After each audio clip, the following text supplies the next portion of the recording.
반갑습니다. 1월 8일 주일 큐티 스케치 시간입니다. 오늘 본문은 야고보서 5장 1절부터 11절까지의 말씀입니다. 오늘 본문은 이렇게 시작합니다. 들으라 부한 자들아, 너희에게 임할 고생으로 말미암아 울고 통곡하라. 너희 재물은 썩었고 너희 옷은 좀 먹었으며 너희 금과 은은 녹이 슬었으니 이 녹이 너희에게 증거가 되며 불같이 너희 살을 먹으리라. 너희가 말세에 재물을 쌓았도다.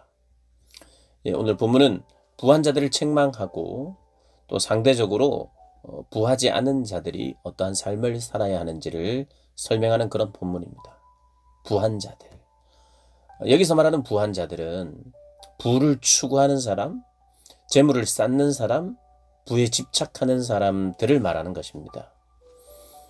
그렇게 쌓았더니 집착했더니 썩었다, 좀 먹었다, 녹이 슬었다, 쌓아두거나 혹은 4절에 나오는 것처럼 5절에 나오는 것처럼 사치하고 방종하는 삶, 사치하는 삶, 재물을 쌓아두거나 사치하고 허비하는 것, 이것을 악하다고 말합니다.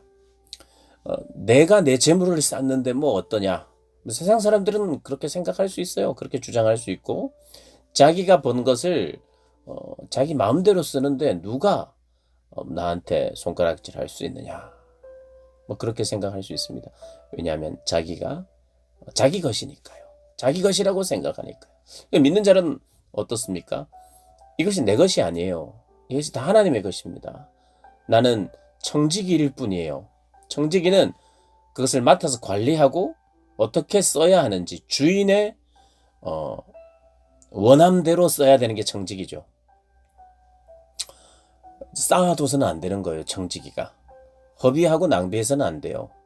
그래서 사치한 삶을 살아서는 안 됩니다. 사치의 기준 명확하게 말할 수는 없으나 하나님 앞에서 내 양심상 사치가 무엇인지 어느 정도는 알 것입니다. 재물에 집착해서는 안 되고 그것을 쌓아두는 것은 아닙니다. 좀 먹고 또 녹슬고 썩어갑니다. 사용해야 돼요. 싱싱할 때 잘 사용해야 됩니다. 그리고 청지기적인 삶이라는 것은 사랑과 나눔의 삶을 말하죠. 그 부한 자들에게 그렇게 이야기하는 것입니다. 이게 네 것이 아니지 않느냐. 네 것이 아니기 때문에 쌓아둬서는 안 된다고 말하는 거예요. 너의 것이고 네 마음대로 해야 되는 것이 아니기 때문에 하나님은 이것은 내 것이다. 내가 너에게 맡겼다. 내가 주인이다. 이것이잖아요. 우리가 고백하는 당신이 주님이십니다라는 것은 내가 당신의 소유고 나는 당신의 소유지만 돈은 내 것입니다. 이렇게 말하는 사람이 아니에요. 시간은 내 것입니다. 돈과 시간을 제가 원하는 대로 쓸 거예요. 그러나 주님은 나의 주님이십니다. 말이 안 되죠. 주님이 나의 주님이시라면 나의 시간, 나의 물질, 나의 재능, 이 모든 것이 주님의 것이라는 거예요. 주님이 맡기신 거면 주님이 원하시는 대로 써야 돼요. 그게 하나님의 뜻을 구한다는 겁니다. 하나님의 뜻을 내가 잘 구하면, 하나님 앞에 간절히 기도해서 하나님의 뜻을 구하면 대박, 인생 대박 이런 게 아니라 하나님이 나에게 주신 것이 있어요. 재능도 있고 시간도 있고 물질도 있죠. 관계도 있고 나에게 허락하신 것, 모든 것을 하나님 허락하셨어요. 쌓아둬서는 안 되고 그것을 사용해야 합니다. 그래서 어디에 사용해야 될지를 묻는 거죠.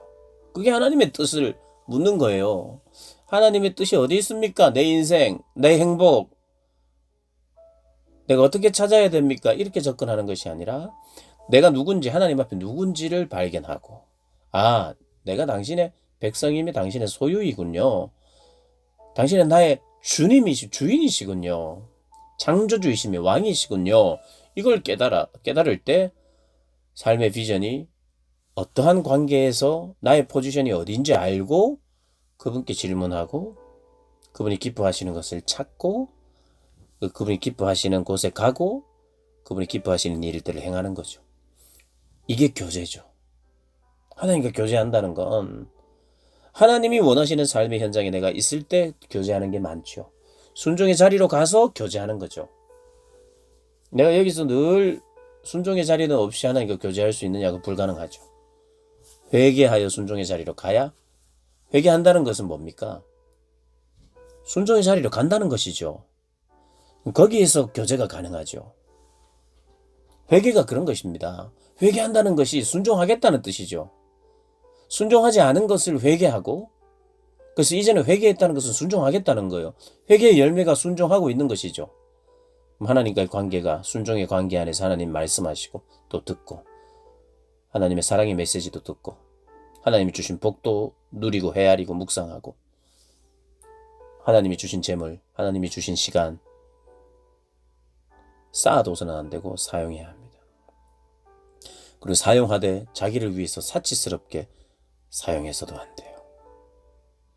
네, 근데 부자들은 반대로 살았죠. 그리고 착취합니다. 착취해요. 7절부터는 이렇게 이야기합니다. 그러므로 형제들아, 주께서 강림하시기까지 길이 참으라. 7절부터는 형제들아 참으라 그래요. 1절부터 6절까지는 부한 자들은 지금 엉뚱한 삶을 살았다, 이렇게 살면 안 된다, 이렇게 이야기를 하고 있다가 7절에는 그러므로 형제들아 주께서 강림하시기까지 길이 참으라. 보라, 농부가 땅에서 나는 귀한 열매를 바라고 길이 참아. 이른 비와 늦은 비를 기다리나니 너희도 길이 참고 마음을 굳건하게 하라. 주의 강림이 가까우니라. 길이 참으라, 길이 참으라, 길이 참으라. 무슨 말입니까? 인내하라는 말이에요. 인내하라. 자, 인내해야 돼요. 견뎌야 되고 참아야 돼요. 그것은 무엇이냐? 첫 번째, 부자들처럼, 저 부한자들처럼 재물에 대해서 저런 마음으로 살지 마라. 착취하는 사람들처럼 살아서는 안 된다. 그런 유혹이 오는 거예요. 저들처럼 나도 내 중심적으로 재물을 내 마음대로, 내가 원하는 대로 나를 위해서 쓰고 싶은 마음, 이 유혹이 있을 때 아니야, 나는 정직이야 라고 고백하면서 쌓아두지 않고 주의 나라를 위해서 하나님의 뜻에 맞게 사치하고 허비하지 않고 사용하는 삶을 인내함으로 살아야 돼요. 흥청망청 쓰고 싶은 것이 사람의 본성인데 그렇게 하지 않고, 그렇다고 상대적으로 반대로 전혀 쓰지 않고 아끼면서 쌓아두기만 하는 사람이 되어서도 안 되고, 자기를 위해서 흥청망청 써서도 안 되고, 계속해서 쌓아놓기만 해서도 안 되는 이 두 가지의 삶을 따라 살지 마라. 인내하라는 것은 그런 것이에요. 첫 번째 의미는. 두 번째는 오늘 9절에 나옵니다. 형제들아 서로 원망하지 말라. 그리하여야 심판을 면하리라. 보라, 심판주가 문 밖에 서 계시니라. 원망하지 말래요.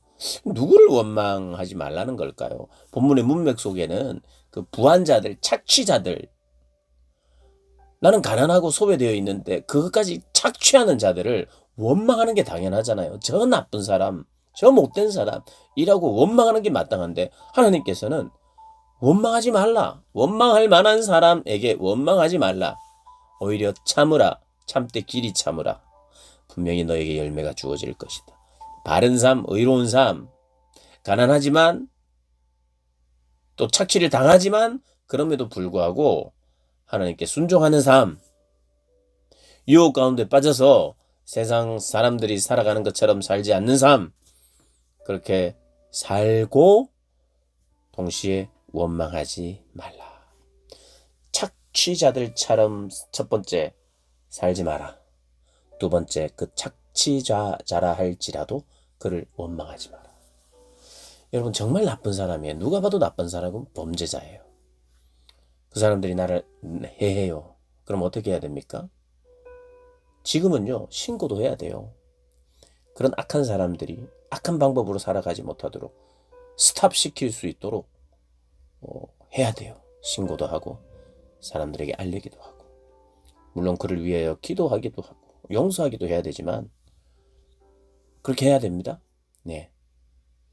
근데 원망하지 말래요. 이 시대는요, 주권이 왕에게 있던 시대예요. 그러니까 첫 번째로 우리가 생각해야 될 것은 왕권에 도전할 수 없는 거죠. 어떤 면에서는. 왕의 어떤 결정, 왕의 판단, 그러면서 나를 착취하는 뭐 데모해서 모아서 될 수 없는 시대, 그리고 그런 것을 허용하지 않는 시대, 물론 정말 암울하지만 그런 시대의 배경입니다. 그래서 그때는 왕에게 따지거나 그럴 수 없어요.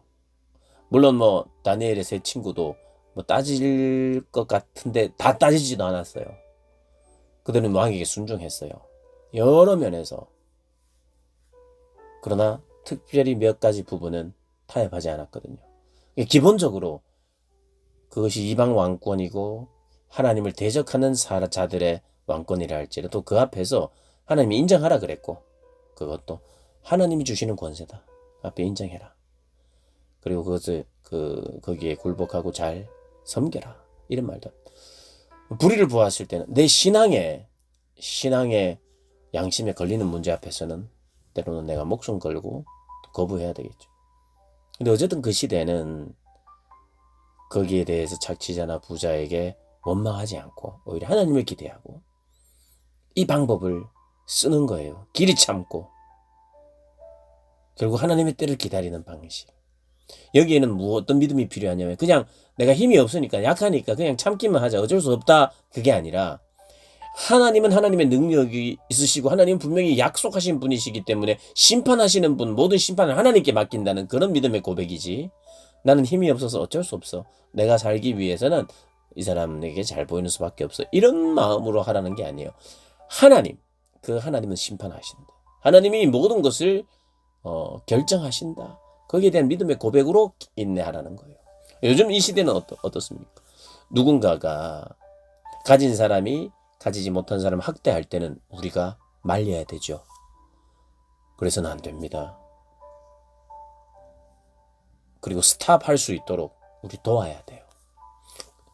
그러니까 우리가 적용을 잘못하면 안 됩니다. 나쁜 짓 하고 있는데 정말 누군가가 불의하게 당하고 있는데 원망하지 말고 가만히 있으라 이런 게 아니라, 그럴 때는 우리가 해야 되죠. 도와줘야 되고 스탑이라고 외쳐야 되고 신고하기도 하고 이렇게 해야 됩니다. 그러나 이 시대의 본문에 맞추어 봤을 때는 일단은 착취자라 할지라도 내가 신고하는 그런 정신보다는, 뭐 그때는 물론 신고해도 될 일이 아니고 원망하지 않고 하나님을 기대하는 그런 믿음이 필요하고. 근데 이 시대도 마찬가지. 이 정신이 있긴 해야 돼요. 어떤 외부적인 힘이나 공권력이나 다른 것을 의지하기 전에 하나님을 의지하는 믿음, 정신, 그것은 이 성경의 시대나 오늘 이 시대에도 그대로 그 정신은 적용이 돼야 돼요. 나타나는 모양은 좀 다른 것이 있겠지만 무슨 말인지 아실 겁니다. 그래서 오늘 인내하라는 말 안에는 착취자처럼 나쁜 사람들처럼 살지 마라. 두 번째는 그 나쁜 사람이라 할지라도 그를 원망하거나 비판하지 말라. 이것이 기본적인 정신입니다. 오늘 이 시대에 착취당하는 자들을 보았을 때 그들을 돕는 방법을 써야 되고, 해야 하는 사람들을 막아서야 되는 그것 분명히 해야 되지만, 그럼에도 불구하고 인내하라, 하나님을 기대하라, 원망하지 말라 하는 이 본문을 우리가 묵상함으로 하나님이 원하시는 내 삶의 자리에서 내가 무엇을 해야 될지 하나님 앞에서 답을 얻고 그렇게 하나님 앞에서 반응하며 사는 저와 여러분 되시기를 주님의 이름으로 축복합니다.